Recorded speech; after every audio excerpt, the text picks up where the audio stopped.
What's up guys, and welcome back to another episode of Career Mode. This is episode number 52. We start today's episode off with a recap. I couldn't resist. I'm sorry guys. There we are. Congratulations Brentford. For the first time in this save, there is some silverware in the cabinet. Absolutely buzzing with it. And I know you guys are the same as me as I run you through the scouting update, the academy update, and look at our fixtures for March as well. Some massive games coming in March. It's March Madness, baby. I know you guys are the same as me, but when you win your first trophy, you always remember it, you look back on it fondly and you say, right, now here's the thing. We can settle on this. We've won a trophy. I can say that's good enough for me. Or you can become a trophy hunter. You start to think, what's the next? What's the next? What's the next? And you try and become a serial winner like so many managers in years gone by. As you see our fixtures here for March. Two massive ones in the Premier League. The Red Devils and the Toffees at Goodison. FA Cup last 16 clash here against Brighton. That's our first game today. And both legs against Young Boys in the Europa League round of 16 as well. Yes, you do one of those two things. You think, right, well, I'm done. I've won a trophy. I'm out of here, baby. Or you think, okay, I want to build a dynasty with this team. And for me, last season, you saw the offer coming from Borussia Dortmund. At the end of last year, I was thinking, do I accept it? I decided to turn it down and stay here with Brentford. And it's because I want to build a dynasty with Brentford. I really want to do it. Now I've got the first, I want another, and another, and another, and another. So yeah, there'll be opportunities to move on, I'm sure. But I don't just want to leave Brentford with one League Cup. I want more trophies in the cabinet before we decide to leave. Anyway, first game of today's episode, it was indeed on the back of our victory in the Carabao Cup final over Stoke City. Brighton away. Now, again, they're a newly promoted side to the Premier League for this season after their relegation back in Season 2 and promotion in Season 3. But we've had two thrilling games against them this season in the league. They both finished 3-3 at home and then away on the South Coast as well. This one was away at Brighton. We fell behind early but would level on the stroke of half-time. Ollie Watkins, who he just doesn't like playing in the league. He's not a Premier League striker, Ollie Watkins. He's a Cup and European striker. The majority of his goals have come in the Cups and also in Europe as well. He scored our first, and then 7 minutes after the restart, we turned the game on its head. From a trailing position, we come back to lead, courtesy of Ollie. And Roberto Gutierrez right in front of the away fans, giving us the lead, making it 2-1. And it was almost like once we got that leveler right before the break, it was such a crucial time to get it, a real sucker punch for Potter's side. If they would have been leading at half-time, heading into the break, they would have thought, okay, alright, we could see this game out, make it through to the quarterfinals. But once we got that goal, we sort of went in with morale boosted, whereas Brighton went in with morale negatively affected. What's the opposite of boosted? Depleted, I suppose. But yeah, we won the game 3-1 in the end. Of course, Tariq Lamptey was going to score. I left him out of the EFL Cup final on the weekend against Stoke because I wanted to play him in this game here. I tell you what, I made two massive decisions for the EFL Cup final, and I got them both right in the two games. Jesse Lingard starting against Stoke, putting the man of the match display in, getting the goal, and setting up the first one as well. And then for this game, Tariq Lamptey was left out of the game on Saturday, so I could play him on this game, and he scored what was our third goal and the clincher. So there we go, we are into the FA Cup quarter final, and there are our opponents. One Simulate sees us find out our fixture. It's West Ham. It's a London derby. David Moyes' side. Spurs versus Newcastle. Man City versus Leeds. What a tasty FA Cup quarter-final that is. And Manchester United versus Sheffield United, the other tie. West Ham right now in the top 10 in the Premier League. That won't be easy. We've had some struggles against West Ham over the course of the series so far. We're at home in that game, but that's going to be a tricky tie. That's our fourth and final one of today's episode. A chance to reach Wembley for the second time in this season and the third time in 2 years. Yeah, we can make it through. Just call it our second home, baby, because we're going to be there all the time. I want to be a trophy hunter with this Brentford side. I want to make it to the final four in the FA Cup in back-to-back years. Come on, Brentford. So, yeah, second game of today's episode. Massive winner against Brighton. However, our focus now shifting back to the Premier League.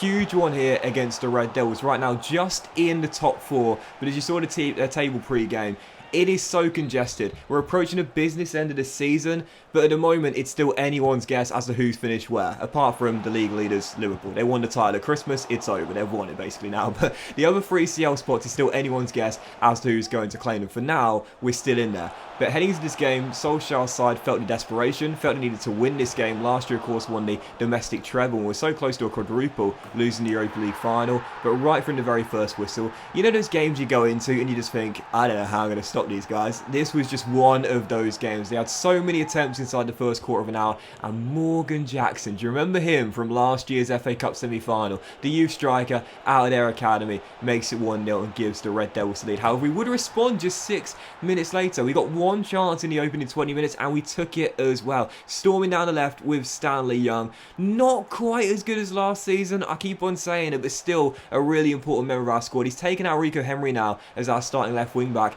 and gets the assist for our leveller. Brian Mbeumo turns in from close range and makes it 1-1.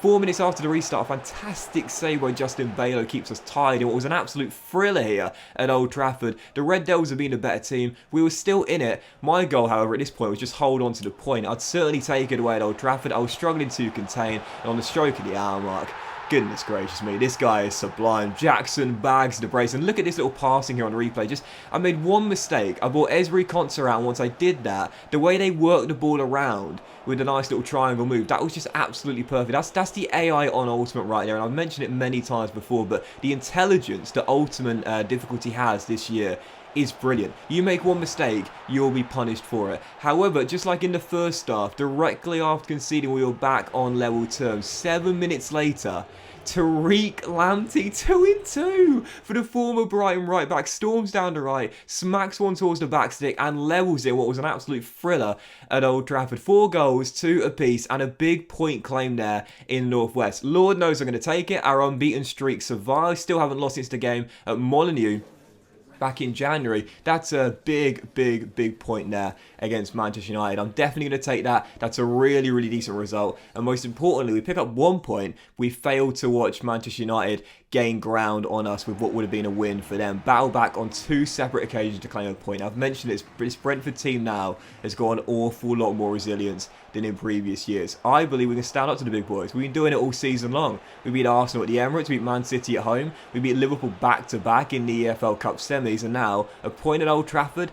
This is a different Brentford team now. We believe we're good enough to stand up to the big boys, compete with them, and win trophies. We've won 1, and here's another competition where we could possibly win another if we're consistent enough. Yeah, 3rd game today's episode, first leg away in Switzerland. BSC Young Boys away, aiming to get a solid first leg result to take back to England 7 days later. Young Boys have faced English teams a lot in the past decade, so we were certainly aware of the threat they possess. However, we were still the stronger side. I rotated quite a few more lineup here, but still had quite a strong team out there. Took the lead early through Brian and Mbeumo, and then 64 minutes in, well, really, at this point, we should have been home and dry. We had so many chances. The shot stopper making great save after great save, keeping it at 1-0. But I just kept on thinking, we're not under pressure, so might as well just keep on throwing bodies forward. We'll get the chances, we get some space, we get a finish on goal, and that'll wrap the game up, and that's exactly what happened. 13 minutes to go, still leading by 1. Ademola Lookman doubles the score, makes it 2-0, and that would do it. And number 9 have a clinical little finish there, gets the ball out of his feet, bends it into the top corner, and finally, after attempt after attempt after attempt, we had the second goal that would wrap it up. And after that, Young Boys played this really high press game, and I've talked about this a lot. Oftentimes it will work, but sometimes it will backfire, and you'll notice it in your games as well. If you can just keep your composure and work the ball around the players that are playing a high press, if you've got pacey players up top, you'll be able to run in behind the back line and get a free shot of goal. That's exactly what happened here. Sean Pratt went on a storming run. Eventually, we offloaded to Ricky J. Jones off the bench, who makes it 3-0. I'm going to keep this guy for the entire time I'm here at the community stadium. However long that is, I don't know, but I'm keeping this guy, man, because he's just... I don't know what to say, man. Like, if you start him in a game, he'll probably underperform. But if you bring him off the bench, he'll get you a goal in late game situations. It's ludicrous. I'd say like 90 to 95% of the goals he's scored in this Brentford team since coming into season 1 have come from the bench, including that one. Big win there, 3-0. We come home to England in 7 days' time, knowing that we are surely all but in to the quarterfinals of the Europa League. Still, following that 4th final game of today's episode, David Moyes' side, West Ham, knocked him out of the Carabao Cup quarter-final on the way to winning. So I was thinking, is this going to be deja vu in the FA Cup? The Irons taking us on to Community Stadium, London derby for the FA Cup last day, and what a start to the game. Roberto Gutierrez heading in the corner off the underside of the crossbar, and then Ivan Toney, who... I'm the first to admit it, ever since the broken toe, hasn't really been consistent whatsoever, but doubles our lead, gets his first, makes it 2-0 Brentford, and 90 minutes in the first half, Raul's just absolutely dominating. Ivan smacks one in off the woodwork for his brace, makes it 3-0, and says, listen, I'm still club captain, I've still got it. Never mind the broken toe. I think it's a psychological thing for Tony, you know, since that injury, coming out, trying to get back to full fitness, but really just mentally not being as strong as before, perhaps, don't know, but even so, makes it 3-0. Tony bags the brace. However, if you think West Ham were going to give up, think again. West Ham were a very resilient side. 31 minutes into the game, Daniel Malen storms down the right, tries to make a last big tackle with Big Chris, unfortunately couldn't do so as Malen smacks one in the near post. West Ham back in the game, 3-1, so job not done yet. 58 minutes into, Silva almost scores a thunderbolt from 20 yards off the crossbar, and it's still 3-1. And to West Ham's credit, despite being down by 3-0, they were coming at me in this game, and I was really struggling to contain this man. Daniel Malen just kept on finding space. He was so elusive. It was like, where's Waldo? Where's Malen? I literally just couldn't find him. He just kept on eluding my back line, finds some space, bags in the second, and West Ham from 3-0 down had cut the deficit to 1. But sometimes you just need a bit of luck, and we would get it. Yeah, 7 minutes to go. A little bit of a mix-up there. Saw Gutierrez run onto the loose ball, go through 1-0 with Fabianski, and yeah, it's a cutback goal. But listen, I'm going to take it. I'm a trophy hunter, baby. I want more silverware. I wasn't prepared to mess up the easy opportunity. Quick little cutback. Stanley Young restores our 2-goal cushion, and after we got that goal, it was kind of like West Ham's mood had gone from being, we can do this, to it's all over. 2.5 minutes to go. We would make it 5. Alex Iwobi bends one into the far corner, and in the end the scoreline probably was justifiable. We definitely deserved to win, but letting West Ham into it was a dangerous game to play. In the end, we get away with it. Final score, Brentford 5, West Ham 2. Big victory in the last state of the FA Cup. We are through to the semi-finals for the second year in 2. Last year we were humiliated at Wembley after the Red Devils thrashed us 4-0. Well, they're there once again, as are their rivals Man City and Spurs as well. And the question is, who have we got in the FA Cup semi-final? Well, Brentford will be taking on in the last 4 at Wembley.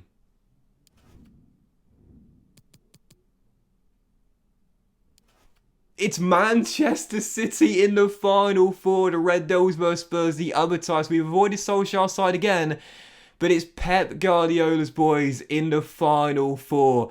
Goodness gracious me, what a season. We won our first trophy, but into the FA Cup semi-finals. We got 1 foot in the Europa League quarter-final, and we're still clinging on to a top 4 place in the Premier League as well.